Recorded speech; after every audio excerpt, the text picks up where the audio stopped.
Hello dears, ഇന്നിവിടെ 3 materials എടുത്ത് വെച്ചിട്ടുണ്ട്. 3 കുറേ ഉണ്ടായത് നമുക്ക് ചെയ്യാനായിട്ട്.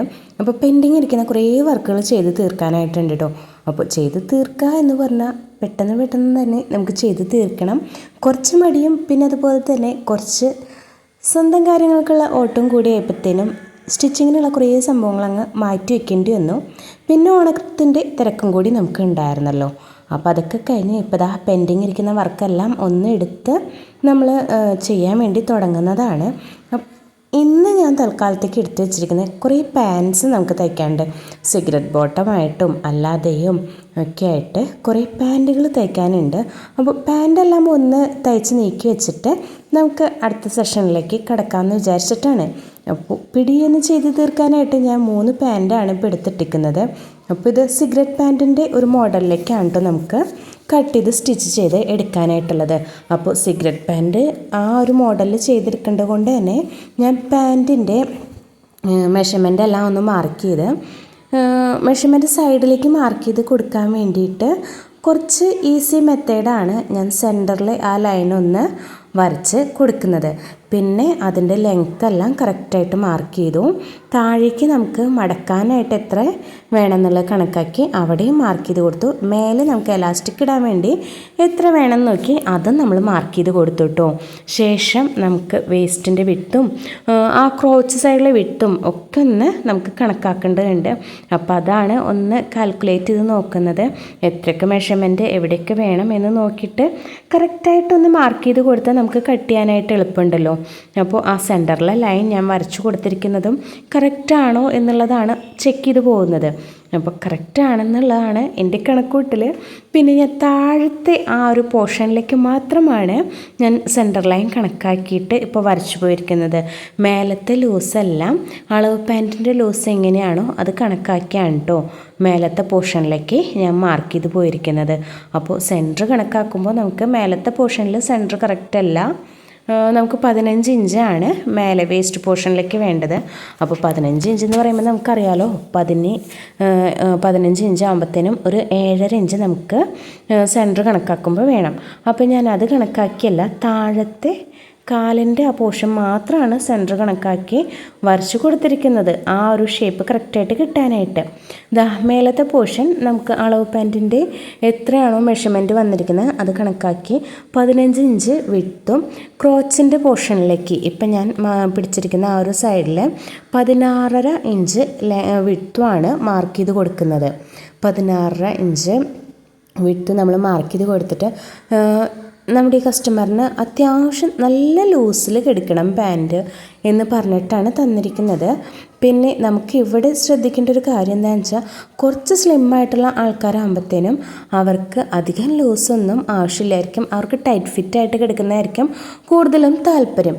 പക്ഷേ കുറച്ച് വണ്ണമുള്ള ആൾക്കാരൊക്കെ ആകുമ്പോഴത്തേനും, അതായത് XL, XXL, XXLിലേക്കൊക്കെ അങ്ങനെ പോകുമ്പോഴത്തേനും അങ്ങനെയുള്ള ആളുകൾക്ക് കൂടുതലും ലൂസ് ഫിറ്റിംഗ് ആയിട്ടുള്ള ഡ്രസ്സിനോട് തന്നെ ആയിരിക്കും കേട്ടോ താല്പര്യം. അവരുടെ വണ്ണം അധികം കാണിക്കണ്ട എന്നുള്ളത് കൊണ്ടോ അങ്ങനെ എന്തെങ്കിലും ആയിരിക്കാം.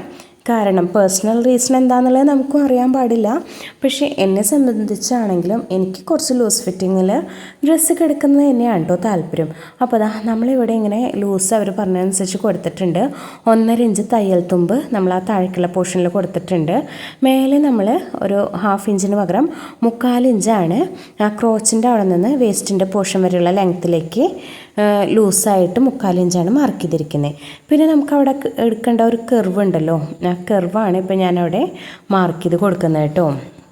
അപ്പോൾ നമ്മളിങ്ങനെ കാര്യങ്ങളെല്ലാം പറഞ്ഞു പോണ കൂട്ടത്തിൽ ഇവിടെ ശ്രദ്ധിക്കേണ്ട കുറച്ച് കാര്യങ്ങളും കൂടിയാണ് പറയുന്നത്. അപ്പോൾ അത് പറയുമ്പോൾ കറക്റ്റായിട്ട് നമ്മൾ ഏതൊക്കെ പോർഷനിൽ എന്തൊക്കെയാണ് ശ്രദ്ധിക്കാനായിട്ട് പറയുന്നത് എന്നുള്ളത് ഒന്ന് ശ്രദ്ധിച്ച് പോവാട്ടോ. ഇനി മേലത്തെ പോർഷനിലെ ആ ഒരു ലൈനാണ് നമ്മൾ മാർക്ക് ചെയ്ത് കൊടുക്കുന്നത്. മേലെ നമ്മൾ എലാസ്റ്റിക് ഇടാൻ പാകത്തിന് നമ്മുടെ കറക്റ്റ് ലെങ്ത്ത് കഴിഞ്ഞിട്ട് ഒരു 2 ഇഞ്ചും കൂടി കൂട്ടിയിട്ട് കൊടുത്തിട്ടുണ്ട്. അപ്പോൾ അത്രയാണ് നമുക്ക് മെഷർമെൻറ്റ് വരയ്ക്കാനായിട്ടുണ്ടായിരുന്നത്. പിന്നെ താഴത്തേക്ക് ആ കാലിൻ്റെ ലെങ്ത്ത് നമ്മളൊന്നിപ്പോൾ സ്ട്രെയിറ്റ് ലൈൻ വരച്ചു കൊടുത്തു. ഇനി അവിടെ ഒന്ന് കർവാക്കി എടുക്കാനായിട്ടുണ്ട്. അതിന് വേണ്ടിയിട്ട് ഇപ്പോൾ നമ്മൾ ആ സ്കെയിൽ വെച്ചേക്കുന്ന അത്രയും ലെങ്ത്ത് ഉണ്ടല്ലോ, അതായത് ക്രോച്ച് മുതൽ താഴേക്കുള്ള പോർഷൻ, ആ ഒരു ലെങ്ത്തിൻ്റെ പകുതി നമ്മൾ കണ്ടിട്ട് അവിടെ 1.5 ഇഞ്ച് ഉള്ളിലേക്ക് മാർക്ക് ചെയ്ത് ഒന്ന് ഷേപ്പ് ചെയ്ത് കൊടുത്ത് കട്ട് ചെയ്തേക്കാണ്.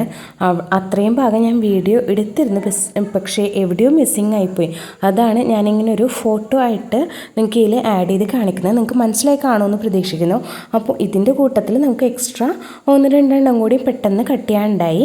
അപ്പോൾ നമ്മൾ അതും കൂടി കട്ട് ചെയ്തെടുക്കുകയാണ്. ഇത് സെയിം ആൾക്കുള്ള പാൻസ് തന്നെയാണ് കേട്ടോ നമ്മൾ കട്ട് ചെയ്യുന്നത്. പക്ഷേ 3 പാൻസും 3 മോഡലാണ് നമ്മൾ കട്ട് ചെയ്യുന്നത്. ഇത് കുറച്ചും കൂടി ലൂസ് ഇട്ടിട്ട് വേണം അവർക്ക് കട്ട് ചെയ്യാമെന്ന് പറഞ്ഞു. താഴത്തെ ഭാഗം കുറച്ച് ലൂസ് മോഡൽ, ഒരു സെമി പലാസോ മോഡൽ ചെയ്തെടുക്കണമെന്ന് പറഞ്ഞിട്ടുണ്ടായി. അപ്പോൾ ആ ഒരു മോഡലിലാണ് നമ്മൾ ഈ വൈറ്റ് പാൻറ്റിനെ കട്ട് ചെയ്തെടുക്കുന്നത്. താഴേക്ക് അത്യാവശ്യം നല്ല ലൂസ് നമ്മൾ കൊടുത്തിട്ടുണ്ട്. നമ്മൾ ആ ക്രോച്ചിൻ്റെ ആ ഒരു വിടുത്തുണ്ടല്ലോ, അതിനേക്കാളും ഒരു പൊടിക്ക് കുറവ് വരുന്ന രീതിയിലാണ് താഴത്തെ ലൂസ് നമ്മൾ കൊടുത്തിരിക്കുന്നത്. അപ്പോൾ ഇങ്ങനെ ഒരു വൈറ്റ് പാൻറ്റും കൂടി നമുക്ക് കട്ട് ചെയ്യാനായിട്ടുണ്ടായി. ഇതിൻ്റെ മാർക്കിങ് ഞാൻ ചെയ്ത് എന്തൊക്കെയോ എവിടേക്കോ കുറച്ച് മിസ്സിങ് ആയി പോയിട്ടുണ്ട് ഞാനെടുത്ത വീഡിയോയിൽ. അതാണ് കേട്ടോ ഇത് വിരിക്കുന്നതും കറക്റ്റ് ചെയ്ത് ഇടുന്നതും ഒന്നും കാണാതെ ഇരുന്നത്. ഞാനതെല്ലാം എടുത്തിട്ടുണ്ടായിരുന്നു എന്നാണ് എൻ്റെ കണക്കൂട്ടൽ. പക്ഷേ ഞാൻ വീഡിയോ ചെയ്യാനായിട്ട് നോക്കിക്കഴിഞ്ഞപ്പോഴത്തേനും കുറേ ഭാഗങ്ങളെല്ലാം മിസ്സിങ് ആയിട്ട് ഉണ്ടായിരുന്നു എൻ്റെ കയ്യിൽ നിന്ന്. അപ്പോൾ ഉള്ളത് എന്തായാലും നിങ്ങൾക്ക് കാണിച്ച് പറഞ്ഞു തരാം എന്നോർത്തിട്ട് ഞാൻ എന്തായാലും ഇതിൻ്റെ കൂട്ടത്തിൽ ആഡ് ചെയ്തെന്നുള്ളൂ. നമ്മൾ മെഷർമെൻ്റ് എല്ലാം കറക്റ്റായിട്ട് എടുത്ത് മാർക്ക് ചെയ്ത് കൊടുത്ത് സീം അലവൻസ് എല്ലാം ഇതിൻ്റെ കൂട്ടത്തിൽ ഇൻക്ലൂഡ് ചെയ്തിട്ടാണ് ഇപ്പോൾ ഇത് കട്ട് ചെയ്ത് എടുക്കുന്നത്. അപ്പോൾ കട്ട് ചെയ്തെടുക്കുമ്പോഴത്തേനും ഒന്ന് ശ്രദ്ധിച്ച് കട്ട് ചെയ്യുക.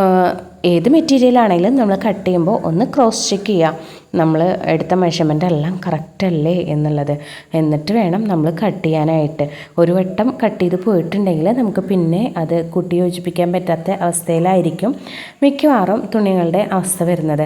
അപ്പോൾ അതെല്ലാം ഒന്ന് ശ്രദ്ധിച്ച് വേണം കേട്ടോ നമ്മൾ കട്ട് ചെയ്ത് എടുക്കാനായിട്ട്. അപ്പോൾ ഈ ഒരു വൈറ്റ് പാൻറ്റ് ഞാൻ കട്ട് ചെയ്ത് എടുത്തു. ശേഷം നമുക്ക് ഒരു പാൻറ്റും കൂടി ഉണ്ടായി, ഒരു ബ്ലൂ പാൻറ്റും കൂടി മീൻ്റെ കൂട്ടത്തിൽ ഞാൻ കട്ട് ചെയ്ത് എടുത്തിട്ടുണ്ട്. അപ്പോൾ അതും കൂടി ഒന്ന് കാണിക്കാം. ആ ബ്ലൂ പാൻറ്റിന് ഞാൻ കുറച്ചും കൂടി മാറ്റം വരുത്തിയിട്ടുണ്ടായിരുന്നു കട്ടിങ്ങിൽ. ഇപ്പോൾ ക്രോസിൻ്റെ ഭാഗമെല്ലാം ഒന്ന് കറക്റ്റ് ചെയ്ത് വന്നു കഴിഞ്ഞപ്പോഴത്തേനും നമുക്ക് താഴേക്ക് ചെറിയൊരു പീസ് അഡ്ജസ്റ്റ് ചെയ്യേണ്ടി വന്നിരുന്നു. ബാൻഡിൻ്റെ പോർഷൻ, അതായത് ക്രോച്ചിൽ നിന്ന് മേലേക്കെടുത്ത മെഷർമെൻറ്റ് കുറച്ച് മാറിയാണ് കിടക്കുന്നുണ്ടായിരുന്നത്. ഇത് സത്യം പറഞ്ഞിട്ടുണ്ടെങ്കിൽ ഇത് ഞാൻ മുന്നേ ഇവർക്ക് വേണ്ടി കട്ട് ചെയ്ത് വെച്ചൊരു പാൻറ്റായിരുന്നു. പക്ഷേ അത് എന്തോ കാരണം കൊണ്ട് അപ്പം തയ്ക്കാൻ പറ്റിയില്ല. പിന്നീട് ഇപ്പോൾ അവർ പറഞ്ഞു ആ ഒരു പാൻറ്റ് ഇതവർ കൊണ്ടുപോയിട്ടുണ്ട് കേട്ടോ. കട്ട് ചെയ്ത് കഴിഞ്ഞിട്ട് അവർ സ്വന്തമായിട്ടൊന്ന് സ്റ്റിച്ച് ചെയ്ത് നോക്കാം എന്നുള്ള കണക്കൂട്ടലിൽ എൻ്റെ അടുത്ത് നിന്ന് വാങ്ങിച്ചിട്ട് പോയത് അങ്ങനെ എന്തോ ആണ്. തിരിച്ച് ഇതെല്ലാം തന്ന കൂട്ടത്തിൽ നമ്മളോട് പറഞ്ഞു ഇതും കൂടി ഒന്ന് സ്റ്റിച്ച് ചെയ്ത് തരണം, മുന്നേ കട്ട് ചെയ്ത് വെച്ചതായിരുന്നു എന്ന് പറഞ്ഞു. അപ്പോൾ അളവ് പാൻറ്റ് വെച്ച് നമ്മൾ നോക്കിക്കഴിഞ്ഞപ്പോഴത്തേനും അന്ന് തന്ന അളവ് പാൻറ്റിൽ നിന്ന് ഇന്ന് തന്ന അളവ് പാൻറ്റിന് മാറ്റം വന്നിട്ടുണ്ടാവായിരിക്കാമല്ലോ. അതുകൊണ്ടായിരിക്കാം ഈ ഒരു മെഷർമെൻറ്റിൽ മാറ്റം കാണിക്കുന്നത്. അപ്പോൾ സംഭവം ഒന്ന് മാറിക്കെടുക്കുന്നുണ്ടായിരുന്നു. ഇനി ഇത്രയും പീസും കൂടി നമുക്ക് കട്ട് ചെയ്യാനും സ്റ്റിച്ച് ചെയ്യാനും ഉണ്ട്. എന്തായാലും ഇതിപ്പോൾ ഞാൻ കട്ട് ചെയ്യുന്നില്ല, ഉള്ളതിപ്പോൾ ചെയ്ത് തീർക്കാം എന്നോർത്തിട്ടാണ്.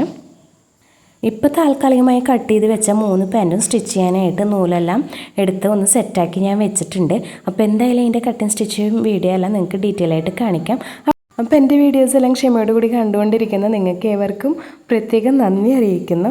അതുപോലെ തന്നെ കൂടുതൽ വീഡിയോസ് കാണാനായിട്ട് സബ്സ്ക്രൈബ് ചെയ്യാതെ കാണുന്നവരാണെങ്കിൽ ഒന്ന് സബ്സ്ക്രൈബ് ചെയ്ത് സപ്പോർട്ട് ചെയ്യുക. ഓൾ എന്നുള്ള ബട്ടണും കൂടി ഒന്ന് ക്ലിക്ക് ചെയ്യാനായിട്ട് ശ്രദ്ധിക്കാം. പിന്നെ അതുപോലെ തന്നെ നിങ്ങളുടെ കമൻസ് എല്ലാം ഞാൻ കാണുന്നുണ്ട്.